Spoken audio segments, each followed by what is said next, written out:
নমস্কার বন্ধুরা, মৌসুমি kitchen and ব্লগে আপনাদের সবাইকে স্বাগত। সামনেই আসতে চলেছে জামাই ষষ্ঠী। জামাই ষষ্ঠী উপলক্ষে এই রকম যদি খাসির মাংস হয় তাহলে জামাই একেবারে খুশি হয়ে যাবে। জামাই ষষ্ঠীতে অন্যান্য পদের সঙ্গে খাসির মাংস কিন্তু মাস্ট। খাসির মাংস ছাড়া জামাই ষষ্ঠী একেবারেই সম্পূর্ণ হয় না। আজকে আমি খুবই সহজ পদ্ধতিতে শিলে বাটা মশলা দিয়ে দুর্দান্ত স্বাদের একটি মাটন রেসিপি আপনাদের সাথে শেয়ার করব। সম্পূর্ণ ঘরোয়া পদ্ধতিতে শিলে বাটা মশলা দিয়েও যে এত সুন্দর রেস্টুরেন্টের মতো খাসির মাংস বানানো যায়, সেই মাটন রেসিপিটি আজকে আপনাদের সাথে শেয়ার করব। এই রেসিপিটি খেলে আমি গ্যারেন্টি দিয়ে বলতে পারি আপনাদের জামাই খুবই প্রশংসা করবে আপনার। চলুন আপনারা দেখে নিন আজকের মটন রেসিপিটি। মটন রেসিপিটি বানানোর জন্য এখানে আমি প্রথমে শিলবাটা একটি মশলা বানিয়ে নেব। নিয়েছি দুটো কাঁচা লঙ্কা, ধনে আর জিরে। অল্প পরিমাণ জল দিয়ে শিলবাটা একটি স্মুথ পেস্ট বানিয়ে নেব। আপনারা চাইলে মিক্সিতেও এই পেস্টটি বানিয়ে নিতে পারেন, তবে শিলে বেটে রান্নার যে টেস্ট হয় সেটা কিন্তু মিক্সার গ্রাইন্ডারে পেস্ট করলে সেই টেস্টটা পাওয়া যায় না। তো আপনারাও যদি শাশুড়ি মায়েরা একটু কষ্ট করে শিলে বেটে এই মাটনটা রান্না করেন তাহলে আপনাদের জামাইও একদম আঙুল চেটে পুটে খাবে। জামাই ষষ্ঠী ছাড়াও বাড়িতে কোনো অতিথি এলে আপনারা যদি এইভাবে মাটন রান্না করে দেন, সবাই কিন্তু আপনার প্রশংসা করবে।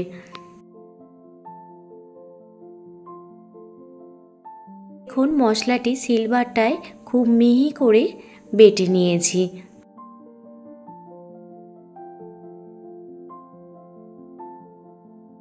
এবার আমি মাটনটা ম্যারিনেট করে নেব। তার জন্য এখানে আমি 1 কিলো পরিমাণ মাটন নিয়ে নিয়েছি। আপনারা আপনাদের পরিমাণ মতো মাটনটা নিয়ে নেবেন। আপনারা দেখি বুঝতেই পারছেন মাটনটা কতটা ফ্রেশ।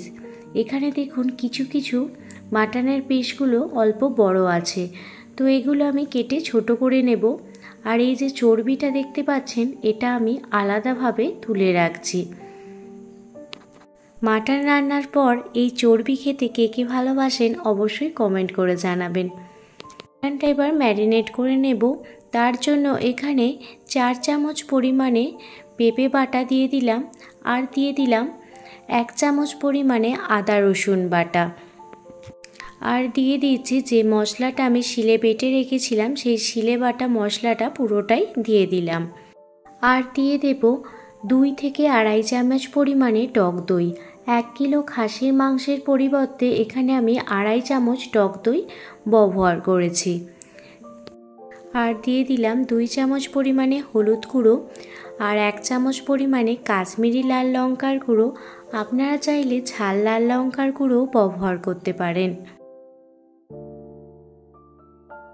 এবার দিয়ে দিচ্ছি স্বাদ মতো লবণ। এবার সমস্ত কিছু মশলা মাটনের সাথে খুব ভালো করে মাখিয়ে নেব। মাটনের সঙ্গে যখন মশলাগুলো মাখাবেন অবশ্যই হাতে করে মাখাবেন, তাহলে দেখবেন মাটনের ভেতর মশলাটা খুব ভালোভাবে ঢুকেছে। পেঁপে বাটা দেওয়ার ফলে মাটনটি খুব তাড়াতাড়ি নরম হয়ে যাবে। সমস্ত মশলা মাটনের সাথে মিশিয়ে নেওয়ার পর দিয়ে দিচ্ছি 4 চামচ পরিমাণে সর্ষের তেল। সর্ষের তেলটাও ভালোভাবে মাটনের সাথে মাখিয়ে নিতে হবে। সর্ষের তেলটা মাটনের সাথে মাখিয়ে নেওয়ার পর প্রায় আধ ঘন্টা থেকে 45 মিনিট এই মাটনটি ম্যারিনেট করে এইভাবেই রেখে দিতে হবে। আধ ঘন্টা পর ফিরে এসেছি। গ্যাসের ওভেন চালিয়ে কড়াই বসিয়ে দিয়েছি, আর কড়াইতে দিয়ে দিলাম পরিমাণ মতো সর্ষের তেল। অবশ্যই রান্নাটি সর্ষের তেলে করব। সর্ষের তেলে করলেই বেশি ভালো লাগবে খেতে। তেলের মধ্যে প্রথমে দিয়ে দিলাম হলুদ গুঁড়ো আর স্বাদ মতো লবণ। হলুদ আর লবণ দিয়ে দেওয়ার পর ডুমো করে কেটে রাখা আলুগুলো দিয়ে দেব। মাটন রান্নাতে আলু না থাকলে মাটন ঠিক পরিপূর্ণ হয় না, আর আমরা বাঙালিরা মাটনেতে আলু খেতে বেশি ভালোবাসি। আলু ছাড়া মাটন যেন কেমন একটা লাগে, তবে যদি মাটনে আলু থাকে তাহলে কিন্তু খুবই ভালো লাগে। তো আপনাদের কি মতামত একটু কমেন্টে জানাবেন। আলুগুলো 2 থেকে 3 মিনিট ভাজার পর ছানটা করে দেখুন তুলে নিয়েছি। মাটনের এই রেসিপিটিতে এই রকম ডুমো করে কেটে রাখা আলুই আপনারা নিয়ে নেবেন।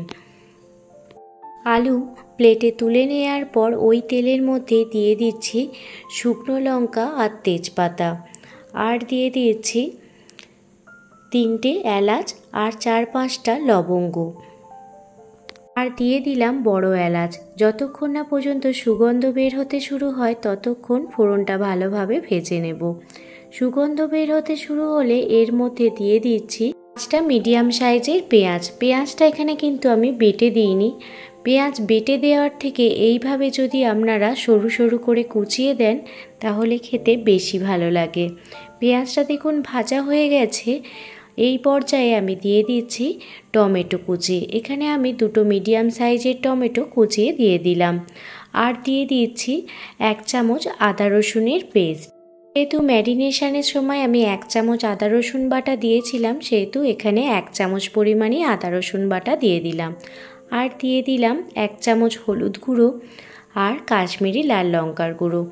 এটাও আমি অল্প পরিমাণে দিলাম, যেহেতু মাটনটি ম্যারিনেশনের সময় আমি হলুদ গুঁড়ো, লঙ্কা গুঁড়ো, আদা রসুন বাটা এই সবই কিন্তু দিয়েছি। মশলাটি দেখুন খুব ভালো করে কষানো হয়ে গেছে, চারপাশ থেকে তেল ছাড়তে শুরু হয়ে গেছে। এই পর্যায়ে ম্যারিনেট করে রাখা মাটনটি দিয়ে দিলাম। মাটনটি যত সময় ধরে ম্যারিনেট করে রাখবেন তত কিন্তু মাটনটি খেতে বেশি টেস্টি হবে। আমি এখানে 45 মিনিট মতো ম্যারিনেট করে রেখেছিলাম। আপনারা চাইলে 1 থেকে 1.5 ঘন্টাও এই মাটনটি ম্যারিনেট করে রাখতে পারেন। এবার মশলার সাথে ম্যারিনেট করে রাখা মাটনটি ভালোভাবে কষিয়ে নেব। জামাই ষষ্ঠীতে এইভাবে যদি আপনারা জামাইদের মাটন রান্না করে দেন, আমি গ্যারেন্টি দিয়ে বলতে পারি আপনার জামাই খুবই তৃপ্তি সহকারে খেয়ে নেবে। দেখুন চারপাশ থেকে তেল ছাড়তে অল্প শুরু হয়েছে। এই পর্যায়ে যে চর্বিটা আমি তুলে রেখেছিলাম মাটনের, সেই চর্বিটা দেখুন দিয়ে দিলাম। চর্বি আগে দিলে অনেকটা পরিমাণ তেল বেরিয়ে যেত, সেই জন্য চর্বিটা কিছুক্ষণ মাটনটা কষানোর পর চর্বিটা দিয়ে দিলাম। মাটনের এই রেসিপিটি আপনাদের যদি ভালো লেগে থাকে প্লিজ একটি লাইক, কমেন্ট, শেয়ার করে আমার পাশে থাকবে।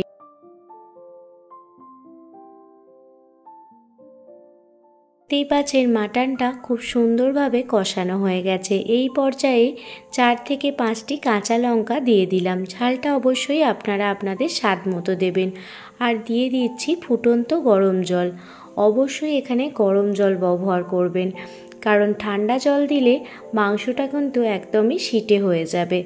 তো অবশ্যই মাংসতে যখনই আপনারা এই জলটা ব্যবহার করবেন তখনই আপনারা একদম ফুটন্ত গরম জল দেবেন।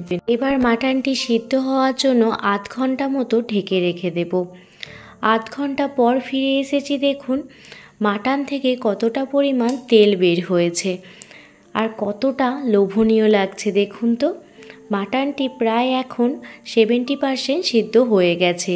এই পর্যায়ে ভেজে রাখা আলুগুলো দিয়ে দিচ্ছি। আপনারা জল দিয়ে দেওয়ার পরে যদি প্রথমেই আলুগুলো দিয়ে দিতেন তাহলে মটন তো সেদ্ধ হতো না, এদিকে আলু সিদ্ধ হয়ে একদমই গলে যেত, তো খেতে একদমই ভালো লাগতো না। তো 1/2 ঘন্টা আপনারা মাটনটা সিদ্ধ করে নেওয়ার পর ভেজে রাখা আলুগুলো দিয়ে দেবেন।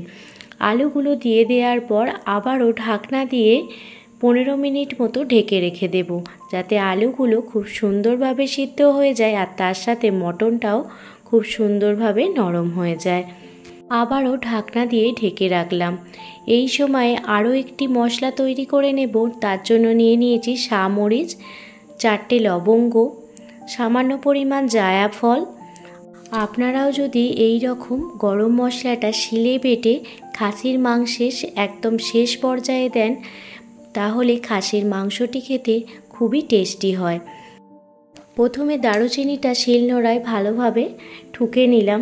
তারপরে দেখুন সামান্য পরিমাণ জল দিয়ে একটি স্মুথ পেস্ট বানিয়ে নেব। এভাবে গরম মশলাটি যদি আপনারা শিলে বেটে খাসির মাংসে দেন তাহলে আপনাদের খাসির মাংসটি খেতে অসাধারণ টেস্টি হয়। খুব সুন্দর করে গরম মশলাটি শিলেতে বেটে নিয়েছি। এবার যে বাটিতে জল নিয়েছিলাম সেই বাটিতেই গরম মশলাটি তুলে নিচ্ছি।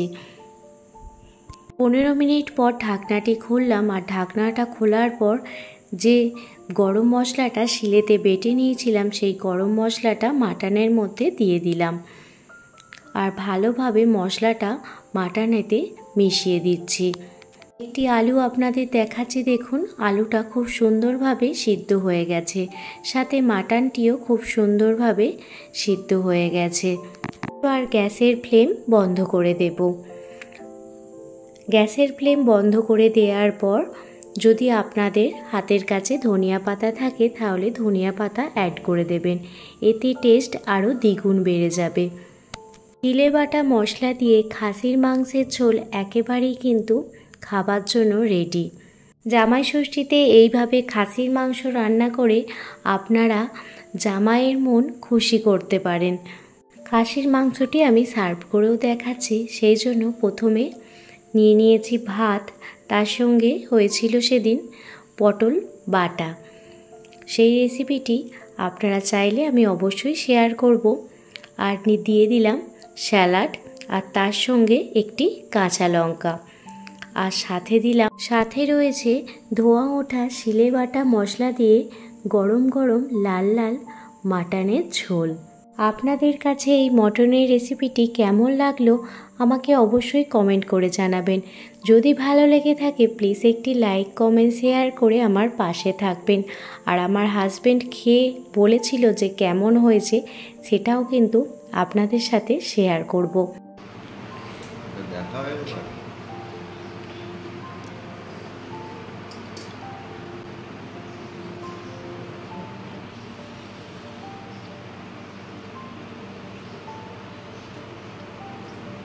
কেমন হয়েছে?